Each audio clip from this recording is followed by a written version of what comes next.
Hi friends, நான் உங்கள் jasmine. டேஸ்ட்டான சிக்கன் பிரியாணி எப்படி செய்யலான்னு பார்க்கலாமா?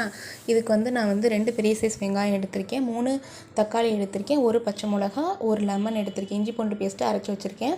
இதுக்கு 1/2 kg சிக்கன் எடுத்திருக்கேன். இதில் நான் இஞ்சி பூண்டு பேஸ்ட்டு 1 ஸ்பூன் இஞ்சி பூண்டு பேஸ்ட்டு, தேவையான அளவு உப்பு, கொஞ்சம் தயிர், அப்புறம் சிக்கன் 65 மசாலா சேர்த்து தனியாக ஊற வச்சுருக்கேன். இப்போ பிரியாணி செய்யலாம். இப்போ அடுப்பில் குக்கர் வச்சுட்டு ஒரு 4 ஸ்பூன் நெய் விட்டுக்கோங்க. அப்புறம் தேவையான அளவு எண்ணெய் சேர்த்துக்கோங்க. ஆயில் ஒரு 3 ஸ்பூன் சேர்த்துக்கோங்க. சேர்த்துட்டு இப்போ கை நிறையா ஒரு 4-5 முந்திரி எடுத்துக்கோங்க. முந்திரியை சேர்த்துக்கோங்க. அதுக்கப்புறம் பட்டை, ஏலக்காய், கிராம்பு அதெல்லாம் இருக்கும்ல, உங்களுக்கு அது என்னென்ன ஸ்பைசஸ் தேவையோ அதை சேர்த்துக்கோங்க. பட்டை, கிராம்பு, ஏலக்காய் அதெல்லாம் சேர்த்துட்டு அதுக்கப்புறம் நம்ம வச்சுருக்கோம்ல வெங்காயத்தை நான் 2 பெரிய வெங்காயம் எடுத்திருக்கேன். 2 பெரிய வெங்காயம் நான் இப்போ செய்கிறது 4 பேருக்கு செய்கிறது, அதனால் 2 பெரிய வெங்காயம் எடுத்திருக்கேன். பெரிய வெங்காயம் எடுத்து நல்லா உதிரியாக அதில் போட்டுக்கோங்க. போட்டுட்டு நல்லா கையால் பிசைஞ்சு விட்டுக்கோங்க. அப்போ தான் உதிரியாக வரும். அதுக்கப்புறம் நல்லா உப்பு சேர்த்துட்டு நல்லா கிண்டி விட்டுக்கோங்க. உப்பு லைட்டாக சேர்த்துக்கோங்க.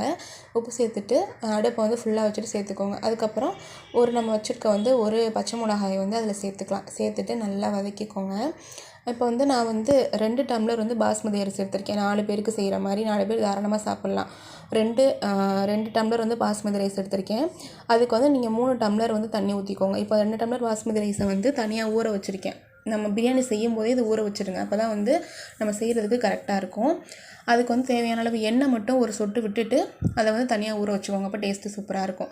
இப்போ வெங்காயம் வதங்கணுன்னா அதில் நான் 1 ஸ்பூன் மிளகாத்தூள், 1/2 ஸ்பூன் மல்லித்தூள், 2 ஸ்பூன் பிரியாணி மசாலா, 1 ஸ்பூன் கரம் மசாலா, கொஞ்சமாக தயிர், அதுக்கப்புறம் தக்காளி மட்டும் சேர்த்துக்கோங்க. இதை நல்லா சேர்த்துட்டு வதங்கினதுக்கப்புறம் தக்காளி சேர்த்துட்டு ஒரு கைப்பிடி கொத்தமல்லி தழை சேர்த்து நல்லா கிண்டிக்கோங்க.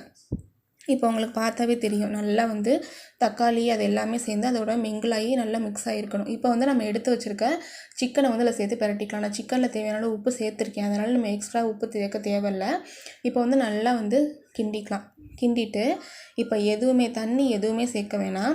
நல்லா மிக்ஸ் பண்ணிவிட்டு என்ன பண்ணுவோம் அப்படின்னா, ஒரே ஒரு விசில் மட்டும் விட போகிறோம். நம்ம தண்ணி எதுவுமே இதில் சேர்க்கலை. 1 ஸ்பூன் தயிர் மட்டும்தான் எக்ஸ்ட்ரா சேர்த்துருக்கோம், வேறு எதுவுமே சேர்க்கலை. இப்போ ஒரு விசில் மட்டும் விட்டு ஃபுல் ஃப்ளேமில் வச்சு ஒரு விசில் ஆஃப் ஆனதுக்கப்புறம் பிரித்து பார்த்திங்கன்னா அதில் அழகாக தண்ணி விட்டு வந்திருக்கும்.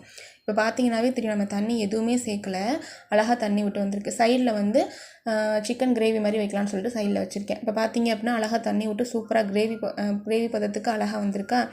இப்போ நம்ம எடுத்து வச்சுருக்க பாஸ்மதி ரைஸ் நல்லா ஊறியிருக்கும். இப்போ அடுப்பை பற்ற வச்சுட்டு பாஸ்மதி ரைஸ் எடுத்துக்கலாம். என்ன சொன்னேன்னா, 2 டம்ளர் அரிசிக்கு 3 டம்ளர் தண்ணி ஊற்றிக்கோங்க. ஓகேவா? அப்போ 1 டம்ளர் அரிசி எடுத்திங்கன்னா 1.5 டம்ளர் தண்ணி ஊற்றிக்கோங்க.